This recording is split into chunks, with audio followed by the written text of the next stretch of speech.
So hello and welcome to today's session of Genomics. Today is the third session since the beginning of our course. I think all of you have got your server links activated and you have got email about your username and login, and most of you are able to go through the introduction to bioinformatics course that is there in the educational platform, and hopefully you have found it also good. The people who have not been able to log on to the server, I guess you should report back to us via the WhatsApp group that we have created, and also via email or Facebook or any of the social media platforms that you are comfortable with. And so the last in the last lecture we covered a little bit about the big data. We covered about what is exactly big data bioinformatics and how the data came into existence, a lot of experiments from different on different organisms, cells and tissues, and how the data got accumulated and into data banks and data warehouses, and the mandate that is there in the public databases that you can use those data to find out biological insights from them, and also the methodologies that are coming into play as a part of this. We're going to cover many of them in the due course of time as a part of this course. So today is the third session, as I was telling you, and I would like to offer the stage to one of our research interns, Mr. Apar Agrawal. So Apar, could you take the stage and tell them about the the organization page and how to go around with it? Thank you, Pratim. Okay, so hi everyone. You must have received an email today or before this email that the organization page is a classroom for you where you can find all the presentations, recorded sessions of the previous classes. Even you can check any assignments that have been assigned to you or the courses that will be undergoing through this program. So for that, you have the credentials of the educational platform. Use those credentials. When you go to the profile, from the top right corner of your screen, you'll see a drop down arrow. Go there, you'll see a profile option there. Click on that and it will take you to your profile where you can see your badge, you can see your points, and the points are basically your scores. So the scoring goes like this: that once you register to the platform, you add a name, you get a point. You add your image, you get a point. You write a review, you get a point. You run a pipeline, you get a point. You complete a course, you get a point. You complete a quiz, you get a point. So the point system is just to keep you encouraged and going in the course. Under those badges and the levels, you will find a button which will show you which program you are enrolled in. So it would say SNU or SNU program. Click on that, it will take you to the organization page. Here in the organization page, you can find the forums where you can find the video and the presentations and the related documents or the summary of all the things we'll be covering in the program to courses. And you can find the curriculum also. The curriculum is basically an itinerary for you where you can see which course will happen next, which program is going to which session we'll be taking up next. So that is the timeline. You can find the timeline in the home tab as well. So that's about the organization page. Okay, so back to you, Pratim. I think we have a few participants as well in the chat. Sorry for the issues that you all faced today because to not log where the Zoom asked you for the login. So sorry for the technical glitch there. And yeah, back to you, Pratim. Thank you. Yeah, thank you, Apar, for the introduction.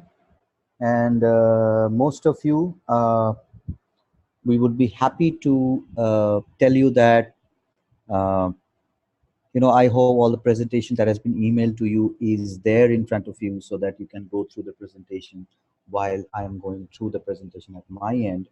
And I would also request you to follow the WhatsApp group which we have created to exchange information. Then, as Apar said, please go to the link that you can see right in front of yourself in the screen. That's the educational, that's the program forum, and you can find all the details about the progress, about the curriculum that are going to be covered, what are the dates, the upcoming dates for the thing, and also going into the educational platform at the same time. So we have two resources of our course basically. One of them is the educational platform represented by edu.t-bio.info, and the other one is server.t-bio.info. For both of the platforms, credentials have been emailed to you with a requisite username and password. So log on to those platforms. The thing that we covered last week was connected to Introduction to Bioinformatics. So it is highly advisable that you go through the Introduction to Bioinformatics course in the educational platform. And as I told you in the last lecture and also from the beginning of this course, that we will be giving you a lot of pointers of it, of how where to start from. But then you have to walk the path and get things covered at your own end. So let us begin. So in this webinar, we are going to show you the section of the mutational variant pipeline in the server. And possibly we would also look at for alignment of reads using JBrowse, and also integrated genome viewer, where we can modify what we are going to show you during this entire length of the lecture. So you can find, if you have not installed integrated genome viewer, I would request you after this lecture you install this software, whether you are working on a window or a Windows or a Linux or Mac. Distributions are available for all these platforms. So we'll be using this additional software as a part of this today's lecture. So the goal of this webinar is to go through the basics of the DNA code. What kind of variations do we have?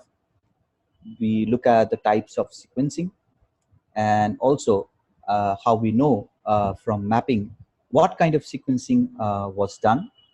And we will look at the whole genome sequencing, whole exome sequencing.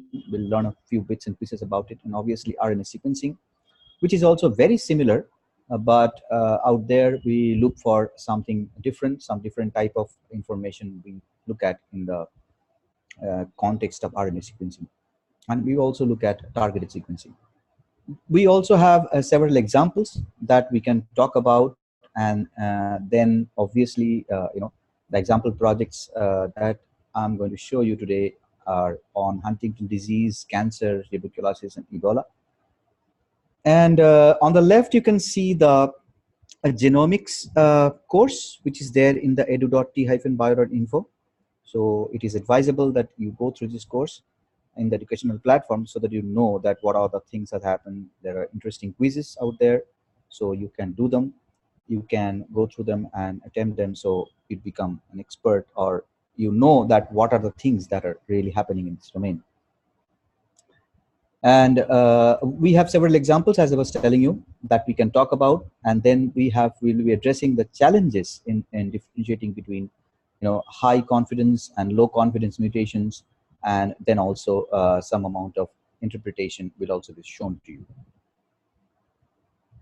So the code of life is represented by DNA.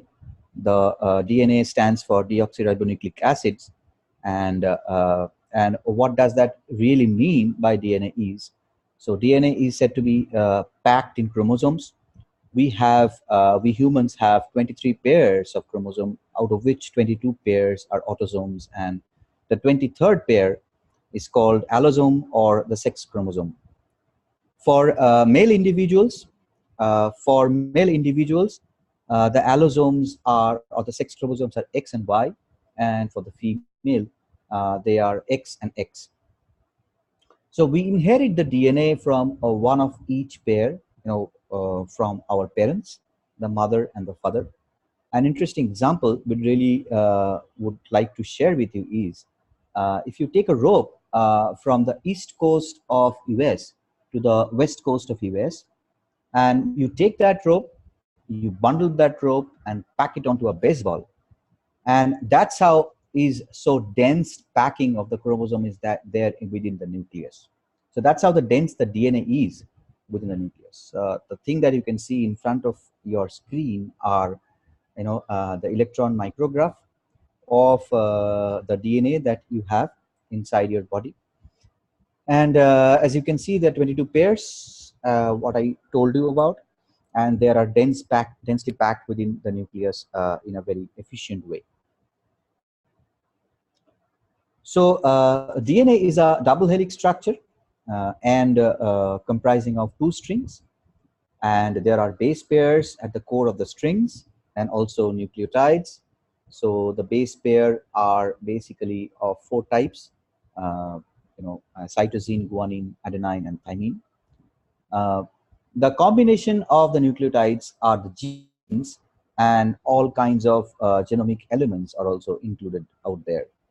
Now, the point out here I want to make is that a human genome contains 3 billion base pairs. That's a whopping number. So you can easily imagine the amount of information that is being stored inside the DNA of human being.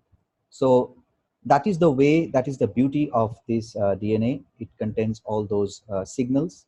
It contains also signals and appropriately transcribes and translates the signal into some functional, to give its functional implication in the whole biological mechanism. So what are these bases, base pairs and nucleotides? They are purines and pyrimidines. So purine, under purine, we have adenine and we have guanine, so represented by two rings, and we have thymine and cytosine. These are the pyrimidines. So nucleotide is the deoxyribose sugar, a phosphate group, deoxyribose sugar, the phosphate group, and also the nitrogenous base. This entire set of three is basically the nucleotide. And we also have the base pair. The base pair is represented by adenine, guanine, and thymine and cytosine. So G, guanine, bonds with the cytosine by triple bond, and adenine bonds with the thymine in double bond.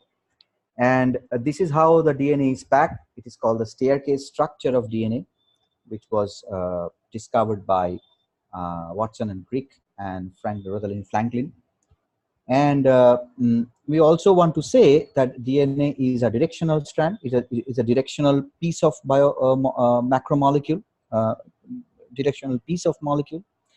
And one strand runs from the 3' end, 3' end to the 5' end, and another runs from the 5' end to the 3' end. So they are called, this is sometimes called the forward strand. The 3' end to the 5' end is called the forward strand, and the 5' end to the 3' end is called the reverse strand. No, that is why the DNA structure is said to be antiparallel. They are called antiparallel strand. So the codons and the amino acid, little bit about that. The gene actually is a portion on the string, and in eukaryotes, the genes have different portions like exons and introns, and they produce effect via processes called transcription, translation, and replication. What do you mean by replication? The replication is making the copy of the DNA itself, which is mostly semi-conservative. We have something called transcription. Now, transcription produces the RNA molecule, and also translation, which produces the protein molecule. Now, protein molecule comprise of the amino acids.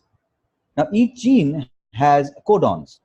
The codons are triplets that are comprised of 3-lettered word, and each codon code for an amino acid. Essentially, this whole process of replication, transcription, and translation is called the central dogma of the molecular biology. On the right, you can see a codon table. So since the codon has 3 letters, the essential, the components of the first letter, the component of the second component letter, and the third component letter, what are the amino acids they might be translating It is all there in this chart. So this is also provides us a reference point that how things happen within the DNA. We go to point mutation. Point mutations are something is a change in one of the nucleotides, and they can be of several types, like substitution, and followed by insertion and also deletion. So if I may ask you a question like here, that which one do you think have among these three sets of mutations that you can see, point mutations that you can see in front of you, which one do you think have a bigger chance of affecting the outcome and as a result of the sequence change? So between things that you see, can you tell me, can you unmute yourself and tell me that which one has a bigger chance affecting the outcome as a result of the sequence change? Or you can even write in the chat.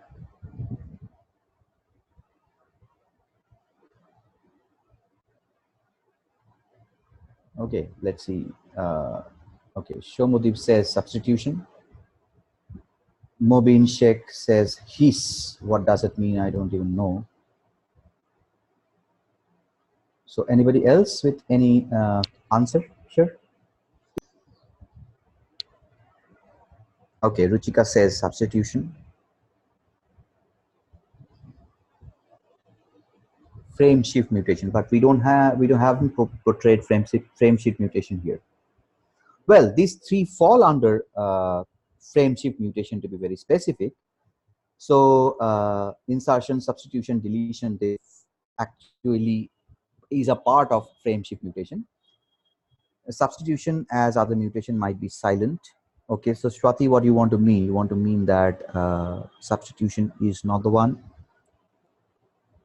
So I asked you a question that which one do you think is have a bigger chance of affecting the resultant if there's a change in the sequence? Okay, so let me continue and let's answer this question at my end. So basically, insertion and deletion are the two mutations, 2-point mutations, which affects the resultant amino acid, because sometimes substitution might produce silent mutation. So mostly the effect of insertion or deletion, it has a bigger outcome, because substitution, as it changes only one letter, it might code the same amino acid.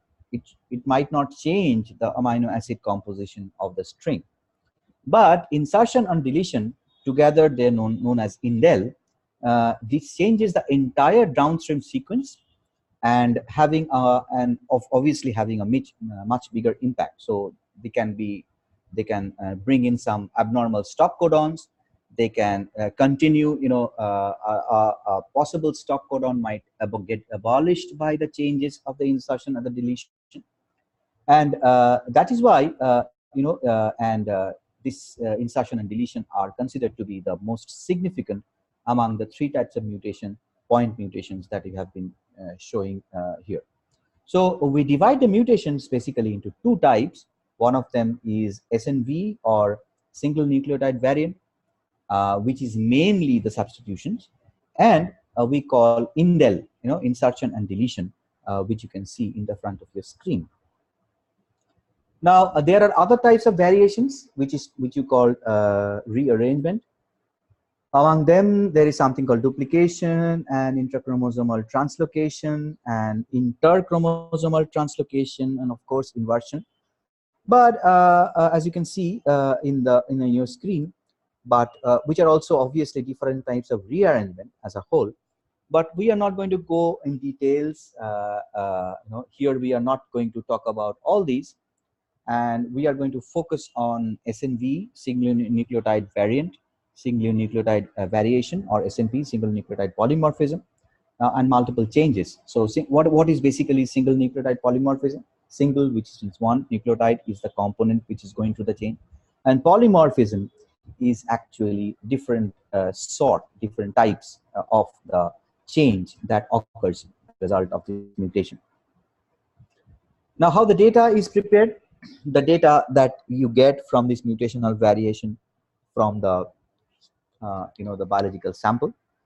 So once the DNA is extracted from the cell, it has to become a sequence, right? Unless and until it becomes a sequence, we cannot do anything else with this thing. So there are many types, of sequencing. The most comprehensive of the sequencing types is called Sanger sequencing, developed by Frederick Sanger in the year of 1977. Now, this has really taken this has taken the sequencing journey by leaps and bounds. So, Frederick Sanger, and the interesting point about Sanger sequencing is that it has a library of sequences of the full DNA. The sequencing error out here in the Sanger sequencing is not that high, but a lot of work goes into the library preparation and the preparation of the sequencing. For example, you can see that in 1999, a technician can sequence 400 kilobases per day, and from 700 bases per day, which was there in 1977. And imagine the amount of time a technician would have taken to really sequence the 3 billion base pairs that is there in the human DNA. So it would have taken a lot of time. I mean, the approximate time that is mentioned in the slide out here is 205 years. So you can clearly calculate, 400 kilobases per day, 3 billion base pairs divided by 4 billion bases per day, and calculate the number of years it would really take.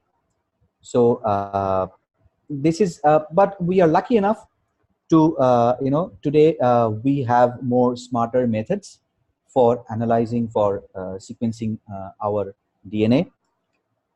We speak about the thing that we really use nowadays are high throughput sequencing. Now, this is a different technology altogether, and in this technology, we do not require to know the positions of the DNA. The DNA is shattered, and the shattered DNA becomes small reads or short reads, and those short reads are kind of, they are mapped onto the reference genome, and thereby we know about the individual bases that we have out here. Now, there are different type of preparations. For example, here you can see WES, which is whole exome sequencing, and you can also find whole genome sequencing. The whole exome sequencing is basically the targeted sequencing of the protein coding regions of the genome. Uh, so the exons are being sequenced out here, and you can also find the whole genome sequencing out here, which actually covers all the coding and the non-coding and also the empty DNA of the organism. The difference in WES or whole exome sequencing and are these those regions which are known to become proteins. So we all know that only 1% of the human genome actually codes into protein, while the WGS or whole genome sequencing cover all the DNA. It covers the introns, it covers the transcription factors, and also the binding regions and a lot of repeats. So WGS gives us a lot of coverage, a lot of coverage to find out the SNVs, the copy number variations, and also the single nucleotide variants and insertions and deletions and all those stuff. And obviously the cost is much less in whole exome sequencing in comparison to the whole, the cost is much lower in whole genome sequencing in comparison to the whole exome sequencing. Now, there are different strategies of preparation of samples for whole exome and whole genome sequencing and targeted panel sequencing. Targeted panels are used for basically genotyping, and you can prepare panels specific for ethnic backgrounds or risk of different health conditions, and within those genes you have a very high coverage, as you can see from the graph below. And high coverage is achieved in this type of sequencing, targeted panel sequencing, and between 40 to 400 genes can be sequenced with a lot of high coverage. Whole exome sequencing, on the other hand, can sequence all the 20,000 genes that we have in our body, which actually translates. This has the area which is concerned with protein coding genes, 20,000 genes in human genome, and provides intermediate coverage.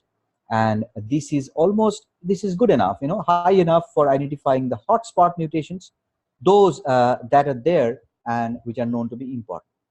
While whole genome sequencing is it allows us to know a bunch of different things, about the genome, but it does not have much high coverage, as you can see, and not enough high confidence level also for individual point mutations. Now, this is the TBio section, for which the credentials has been emailed to you. The TBio section comprise of 6 sections, to be very specific. One is pre-processing section. The pre-processing section is this is the pipeline. This is a set of pipeline which deals with the mutational variant call, and starts with the pre-processing by removing all those mechanical artifacts from the sequencer. Then we go to mapping on the genome. We use a bunch of algorithms like bowtie2, BWA, star, and GPU. And then we go to the variant calling. What are variants? The variants are basically the changes in the nucleotide that we are trying to identify through our analysis. We also have something called a differential variant calling. Differential variant calling is comparison between the cancer and the normal types. So there are basically 2 samples which we compare, which we use in using or trying to understand differential variant calling. Then we go to the annotation. Annotation is required to know the positions and the genes and what are there in other databases. And then, of course, we go to post-processing. Post-processing is basically combining the scores of all of them together into some sort of a table, which will give us some consensus of the results of all the algorithms that are used out here and which have been used to identify the variant in our problem. We can also identify segmentation or regions that have accumulation of mutations in the process. Now, so there are mainly 2 types of possible approaches from which we can go forward, by which we can go forward. One of them is variant calling for non-model organisms, and we have the germline mutations, and we have germline mutations have 1 sample, 1 file per sample.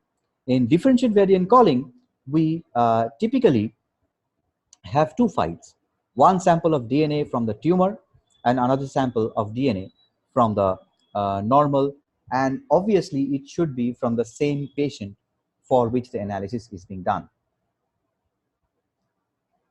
Now, in the context of SNV, we would be covering during our lecture, or at least we'll try to cover most of the stuff that you can see on the screen.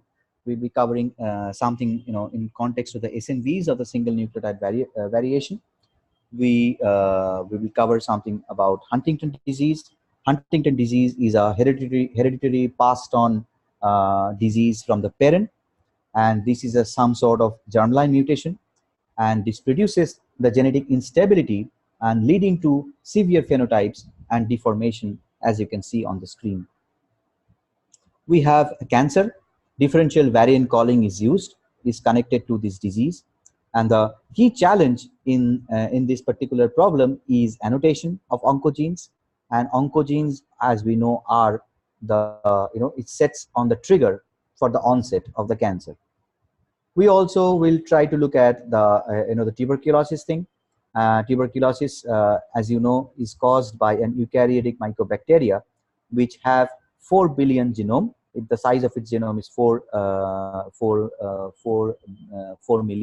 billion, and it develops a resistance to treatment.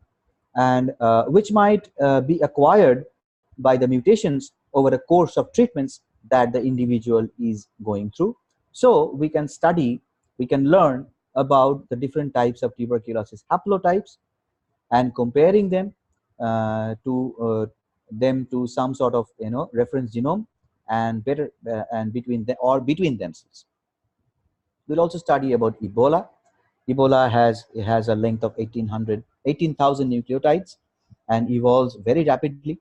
So we can look at the cumulative mutations and rather than single mutations in this specific case. So the accumulation of the mutation is connected to the severity of the disease.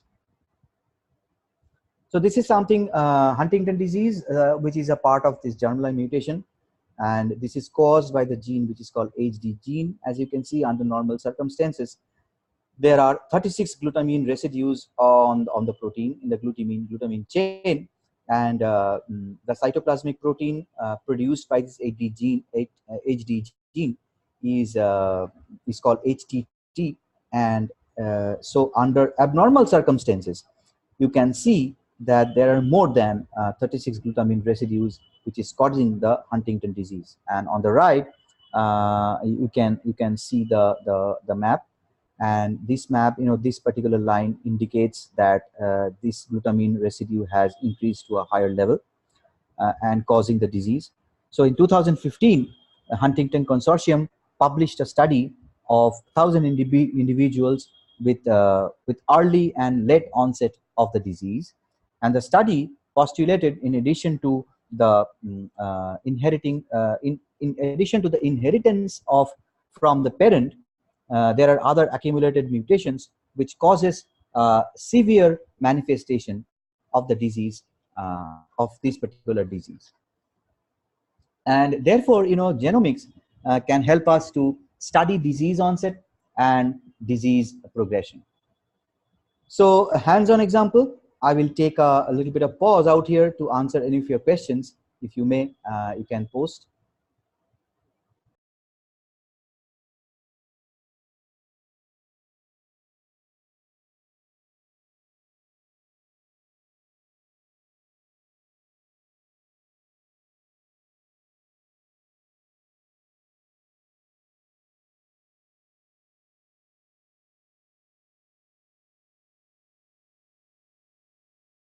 So if you have any questions, you can write in the chat. The pre-processing, Mobeen, yes, of course, I will do it.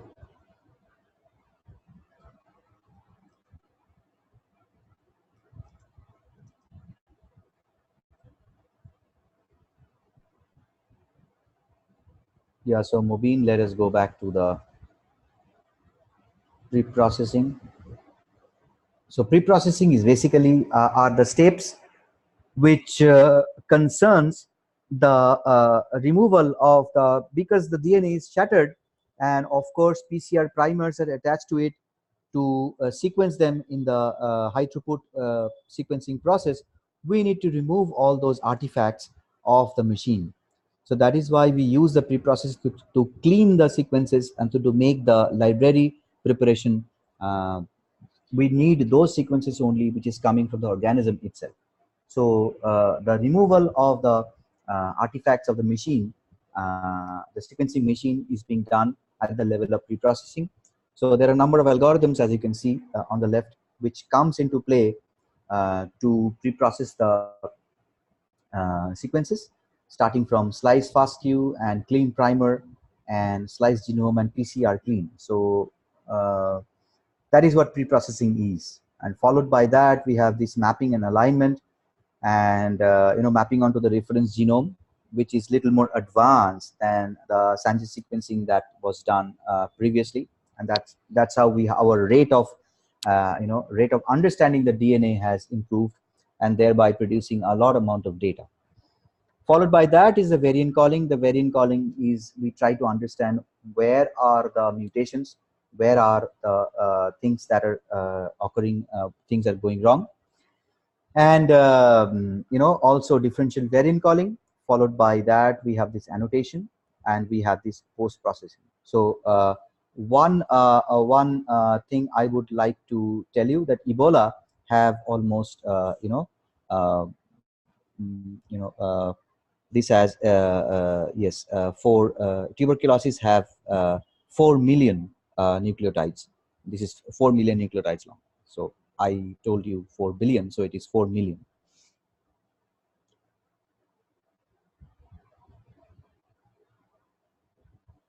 Okay, so any more questions you have?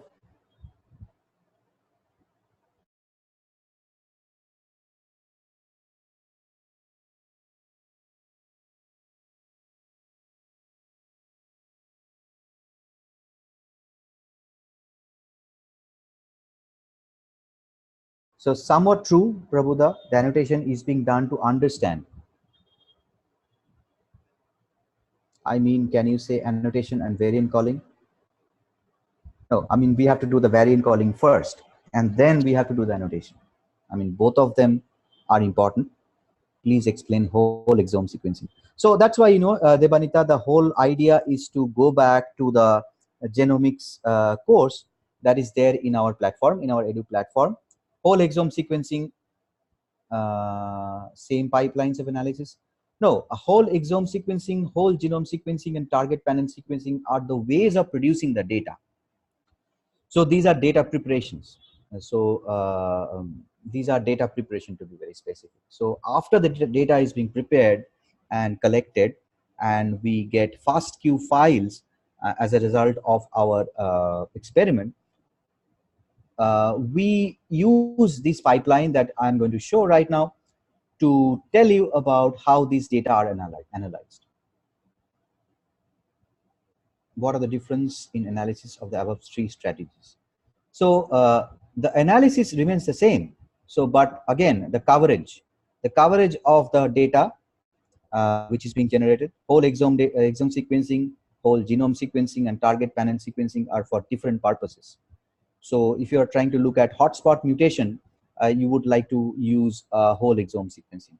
If you are like to look want to look at specific ethnic backgrounds or some hereditary disease background of some specific individuals, you do target panel sequencing. And if you're trying to explain the the look at the genome as a whole, which has a less coverage, you want to understand what are the typical mutations that are there in the genome, you might be using the whole genome sequencing. So the pipelines take in the data of whole exome and a whole exome, whole genome, and as well as target panel. So it all depends upon the kind of answer, kind of biological question you have.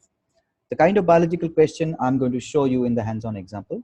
So thereby, I think you would be having a better idea about the pipelines that you're going to show. I hope I answered Shomodeep and Debanita and Haresh.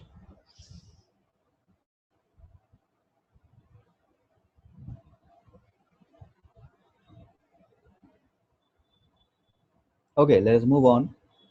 Let us go to the server now.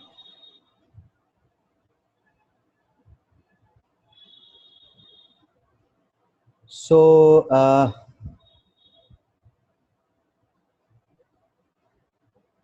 once you log on onto the server, I'll take a short pause here to let you log on onto the server.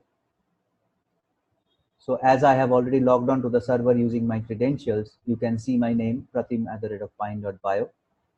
So please log on to the server so that you can go along with me.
Yeah, thank you, Apar, for putting on the chat box. So let us begin the pipeline. So the example that is there out here in the hands-on example is the cancer. So we'll be looking at the germline mutation. Now the germline mutation is inherited, first of all. But as you grow old, as you accumulate age, the more number of mutations get accumulated into your body, and thereby it affects the process, and they kind of correlatively work together to produce all those unnatural or undesired phenotypic effects. And the phenotypic effects might be connected to loss of function or the gain of function of the genes. And there are repair mechanisms also within the DNA, which corrects the mechanism. But in spite of that, there are several things which come into play, which affects the individuals to get mutated and producing all those typical changes in the DNA, and thereby producing the undesired phenotypic effect. So four things that needs to be remembered. So acquired mutations are basically the most common cause of cancer, and germline mutations are really some amount of less common. There is something called tumor suppressor genes. These are protective genes within our body. These are natural mechanisms which prevent the oncogene to get triggered. And oncogenes obviously are the ones which turn into a healthy cell into the cancerous cell. And and also there are DNA repair genes which continuously work in the mechanism of correction. Okay, so let us prepare a mutational variant and a parallel analysis of mutational variant data. So we have this data with us. One is a cancer data. This is taken from one patient, and from the same patient we also take the normal sample. These are SRA files available in the database, NCBI database, gene expression omnibus. So the essential things that you have to modify in this pipeline are three things. The type of NGS data that we are uploading are FASTQ, and the type of paired reads are paired end reads. And obviously we have to select the organism as GRCH38, which is the latest distribution of human genome. Now we upload the file. We have two links, as you have seen. If you can do it on your own. So let us uh,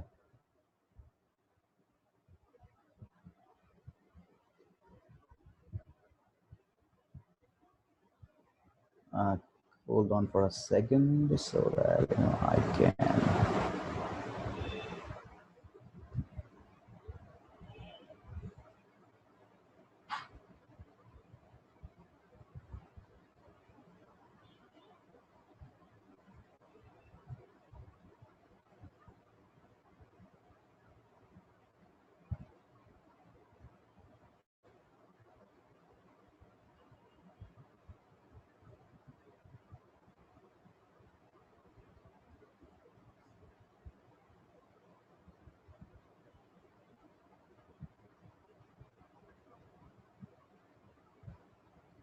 Okay, sorry for the interruption.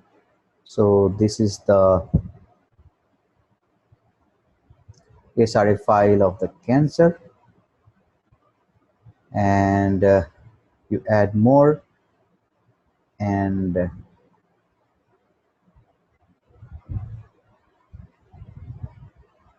you take the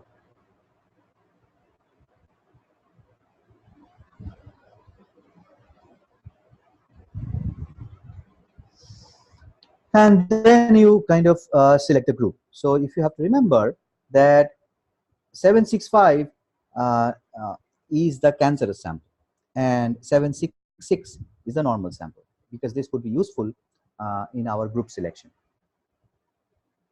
So the group control is 766, right? So this will go here, and this will go here, and we continue.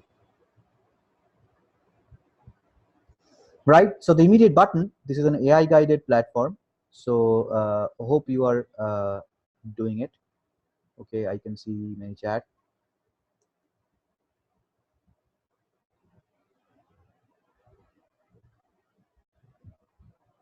I'm unable to log on. Arpita, I'm unable to log in. What are the passenger mutations? It is on the slide. Passenger mutations are those mutations which are collected in terms of as you go on, you are born with a typical mutation. Let's say you have a mutation on your own, and which you are kind of getting from your parents, and then you collect all those other mutations by virtue of certain environmental influences or your diet or the kind of things. They are the passenger mutations, and they get accumulated. So passenger mutations are also a good reason to for the production, for the happening of the cancer. Yeah, it is on the slide. Yes. So I'm not sorry, I do not know whether you're not being able to log on, but anyway, let us go to the pipeline once, so that you can solve your thing. And because you already have the presentation with you, the pipelines are shown out there.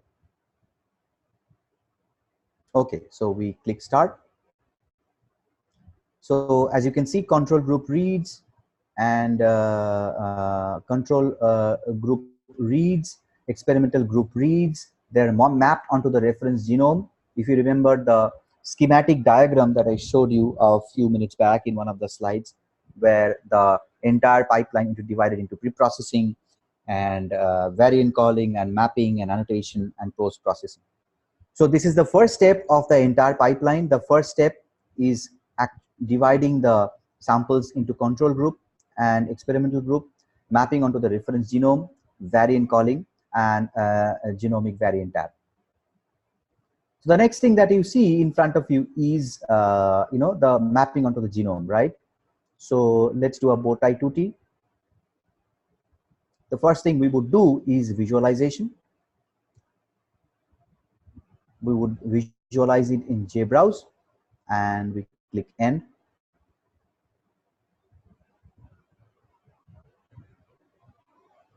And now we have to give a name to the pipeline.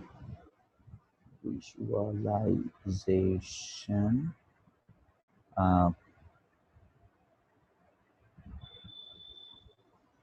_1. And then you run the hit the button called run pipeline. And if you go to my pipelines, you can see that, see, this is running. The processing has just started. And let us now go to the demo pipeline to understand how the visualization has been achieved. We have an interesting demo out here which will tell you about visualization patterns. So start.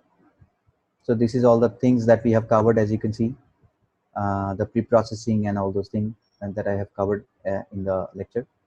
And then you go to the, and you do bow tie 2T, mapping onto the genome, and you do a visualization. Let us see what does it give us. Okay, and you end. So the demo pipeline is being set to make your life easier, because the original pipeline takes a long time to finish. So all these things are being covered in the courses that we have in the educational platform. So it is always advisable to go back to the educational courses to learn more about it. So do not expect that you will be becoming an expert at the end of this lecture, unless and until you do all those educational, if we go through the courses, the details of it, you read about the publications and all that stuff that are mentioned in the courses. These are some of the pointers we try to give you in the lecture itself. Okay, and so we have a visualization here. So the visualization would look like this. This is the JBrowse that you can see in front of you. The JBrowse have, I'm sorry. So if you click on this line, click on this button here. This is the hyperlink button. If you click on this button, this browser is going to open. So the JBrowse is an online lightweight genome browser, which gives you an idea about the entire length of the DNA sequence. So the graphs that you see on the top, on the bottom, are the coverage, and this is if you scroll down, if you scroll this graph, it will give you the coverage at various levels. As you can see, the coverage out here is pretty high. This is almost, and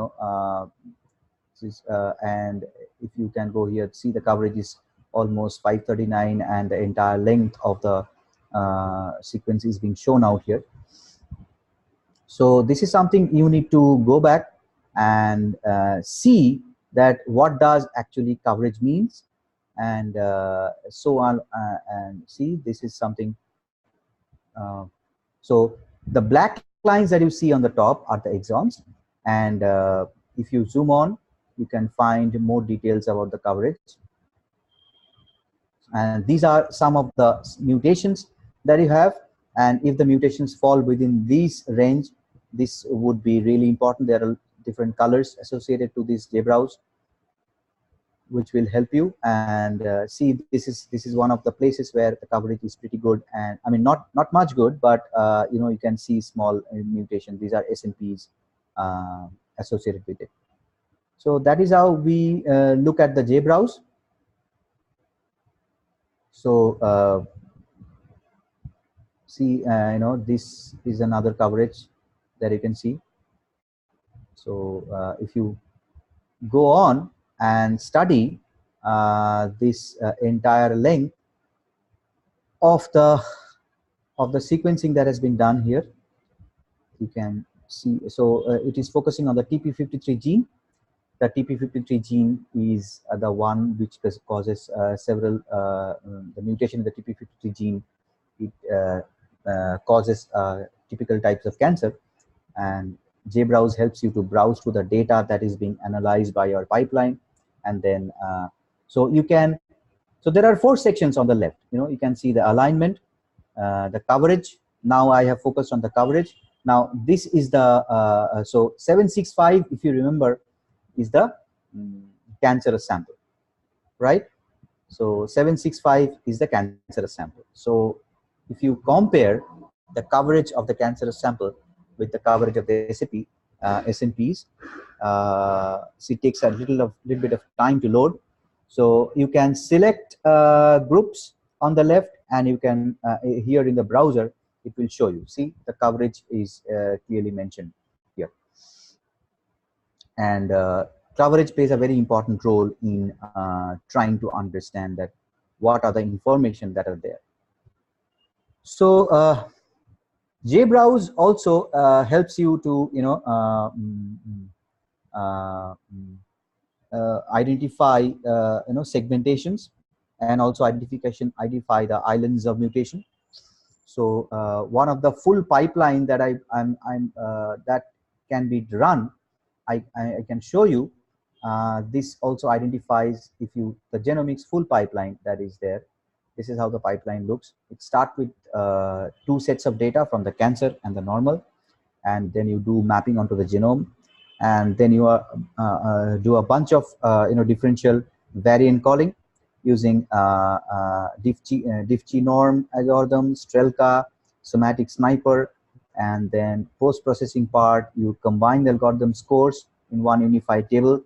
You make a table of scores of across samples, and here you actually try to find the segmentation of this particular data, and then in combining everything together into a set of samples. So this pipeline is still running, as you can see. In is 10% has been processed. So this in the server. So going back to the presentation itself. So Thereafter, this pipeline produces the demo pipeline. Let me show you the demo pipeline once again.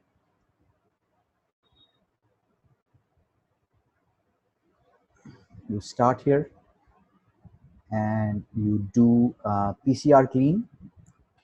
You need to clean the artifacts because we do not want to visualize now. We want to do something else.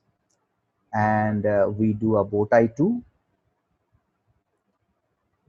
And we use something called Strelka. Strelka, what does Strelka does? It is a method of somatic single nucleotide variant and small indel detection from sequence data of matched tumor and normal samples. You click OK. The next algorithm that's get highlighted is somatic sniper. You can read about the somatic sniper here, and also you can get the associated publication which is there associated with it. And then you click the end. So you have you have a file called Strelka somatic sniper.zip. If you click on it, will get saved, right? So it's a zip file. I have already saved it. Let us save it out here. Let us open the file.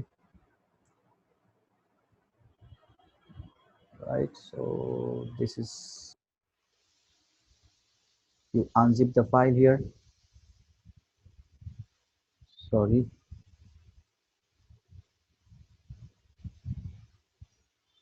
So inside that, you can find two files. One is the somatic cell lines, XLS, and also you can find a VCF file. Now you have to use something called IGV, the Integrated Genome Viewer.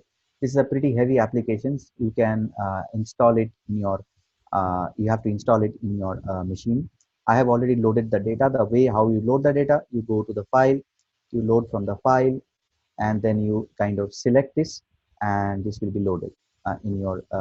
So IGV helps you to the JBrowse helps you to go through the entire link. But if you really want to understand what are the modifications that are there, you have to go to IGV and find it out. Okay, so I don't know whether I will be able to tell you because my so you can see a lot of chromosomes which you can select here. The human genome that will be used out here is human genome 38. That's the distribution of the chromosome against which you have to check. And then what you can do is you can also do something called since we are interested in the p53, you can look at the entire p53 signaling pathway. The entire p53 signaling pathway contains 4 components: CDKN2A, TP53, MDM2, and MDM4. So see, this is the variation that has been noticed in the VCF file. These are already present, and you can see that in the reference genome there is G, and in the alternate which is there is A, and also it tells you the what type of mutation is it. It's a single nucleotide polymorphism mutation. And here also the same thing. So these sort of annotations are being provided by the IGV. So this helps to help you to identify. So I want to show you something else here, that if you go to JBrowse, if you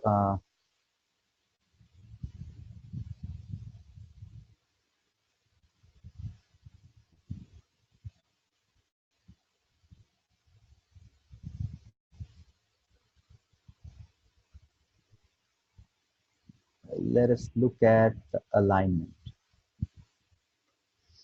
Okay, this will take some time to load. So let us, yeah, so this is what I wanted to show you. So these are the small reads that you can see in front of you.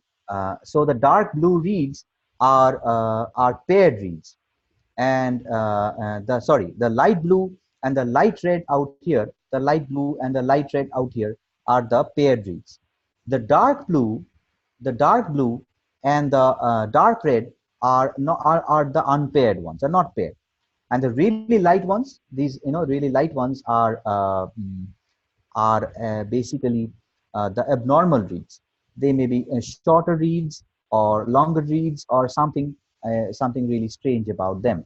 So this gives you the alignment of, so it seems you have selected the alignment section out here. It will show you, and if you can, if you see, this is how it is. So on the bottom, you can see the alignment of the coverage and the SNP. Sorry, the alignment in the normal sample, and you can see the alignment in the cancer or the disease sample that you're talking about. If you really want to identify the mutations, you can have to do the coverage. So you can find a comparative study out here. This scale is going to give you the possible coverage of the entire thing. So yes, so going back to the presentation, and the same sort of analysis, we try to understand, how something about the visualization, something about the somatic mutations, and we understood what are the different alignment of the reads and the coverage, which you can understand by the JBrowse, which is integrated onto the platform. And we understood how PT53 gene is effective, which part of the chromosome it resides in chromosome 17, and which is the allele that is there. And we understood how TP53 why it is so important, and what are the information that we can get out of the genomic analysis by doing the genomic analysis in our pipeline. We understood that how to use a little bit about integrated genome viewer. So if you can go through the entire length of the course in the educational platform, you have a very much clearer understanding. So this is just the beginning, breaking the ice, and then you can use it accordingly. So this is how you can notice. See, so these are some of the annotations which you can find in the integrated genome viewer. The similar sort of things can be applied onto tuberculosis. The similar sort of thing can be applied in the tuberculosis, and where you can identify, we can study the somatic mutations. We can which are basically responsible for providing the drug resistance, which people are trying to overcome. And the drug resistance are connected to various types of strain differentiations, and also different type of somatic and mutations that are occurring within the tuberculosis genome. We also the same thing can be also applied in Ebola. We can use the coverage that I showed you a few minutes back to understand how accumulation of mutations can be overcome by the host immune response to become more infectious. The Ebola becomes more infectious by accumulating mutations from others, and thereby they can evade the immune response. And finally, each file of our analysis generates a lot of data, a huge amount of data. And one of the major challenge would be to use unsupervised analysis of these positions to understand what is significant and what is not so significant. One of the ways of doing that is using statistics, the statistical tools, which are also implemented in our platform to better calculate and calculate the combinations of the variations in terms of the coverage in individual samples or the group of samples. So I would like to refer to you this study material, which you have already got the presentation. You can go to this particular publication and study a little bit about it. So the next class, we are going to cover transcriptomics, processing of raw NGS data, and analysis and some amount of interpretation in terms of gene ontologies and gene set enrichment analysis. And this is a new program which is coming up from us, which we call Biomedical Data Simplified. and this is going to start in, we have a free webinar in the August 28th, which is 2 days from now. So you can go to our, which is actually tomorrow. So you can go to our, you have possibly, most of you have received email about registering yourself into this free webinar.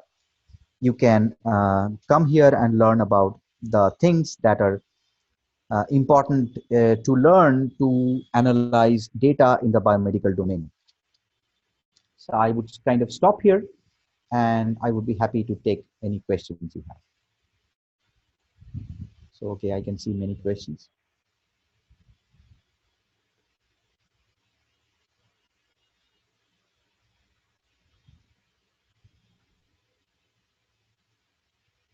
Please correlate the coverage and T53, that means that in the graph.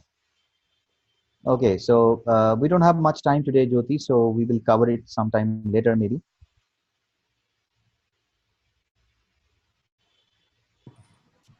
Hi, Pratim. Just want to know, Yeah, can you identify yourself, please? analysis-wise, the difference in this WGS and WES. So whatever the platform you have shown seems to be for this exome sequencing, right? Yes, So, there should be some difference in genome sequencing of the whole genome sequence. Suppose we need yes, to analyze the coding and non-coding sequence. So yes. my question is like how it differs in the analysis, right? So You what have a lot of background sound. Can you just make it more clear, whomsoever you are?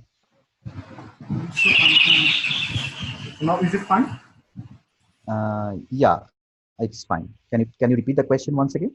Okay, so when you're doing, I need to ask what are the additional steps or like the difference in No, analysis? I just cannot hear you. So there's a lot of muffled sound. Maybe you can write the question in the chat. It would be easy for me to answer the question.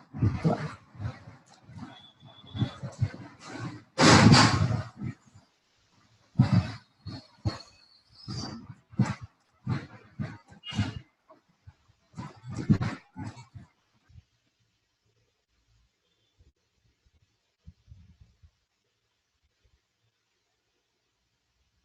So yeah, Shomudip, where can I get those files? Which files you're talking about? The CSV one. So I showed you running the demo pipeline.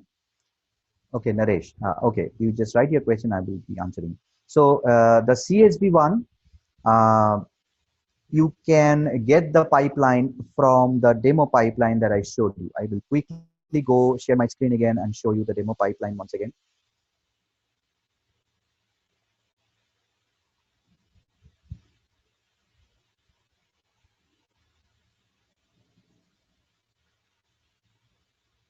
So if you log on to the server,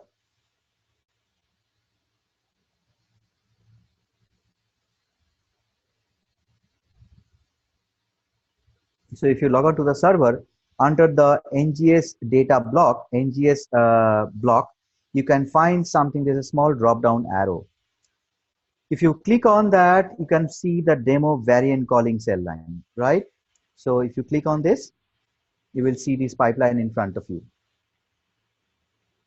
So you click start, and you can again make this arrow, you can click OK, and then you are kind of guided by the platform. What is the next thing that you want to use? If you want to visualize, you have to go to directly bowtie 2 by mapping onto the stuff, mapping onto the reference genome, and then you can visualize directly. So this is one way of doing things. And the other way of doing thing would be,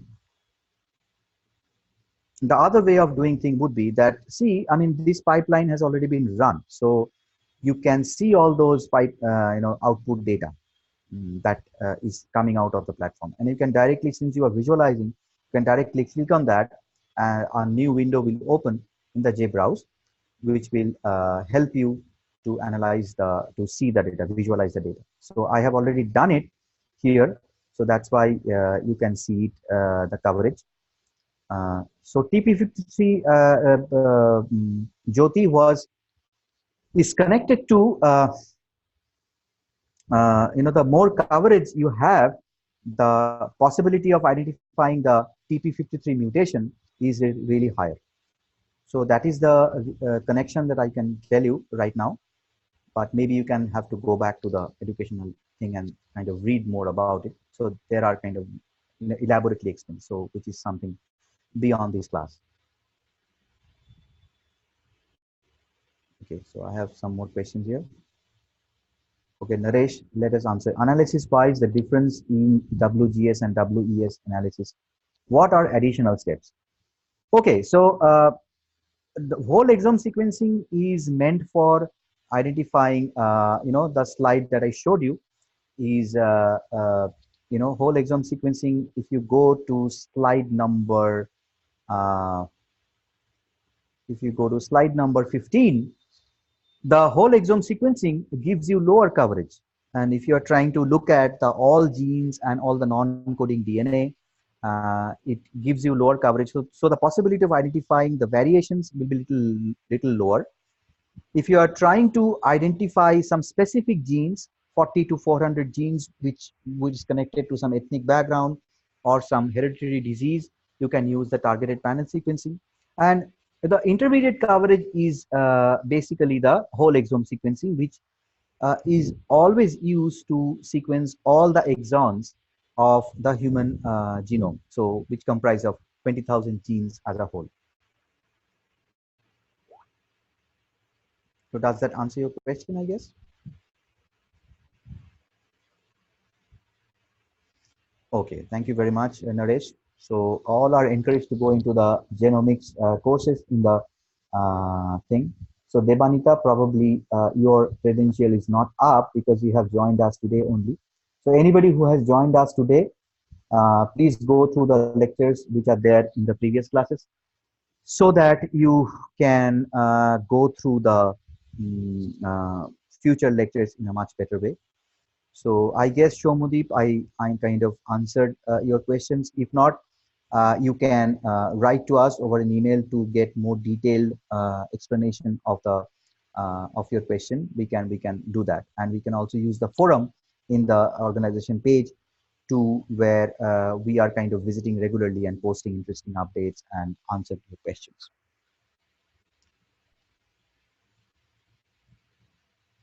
So if there are no more questions out there, maybe we can call it a day.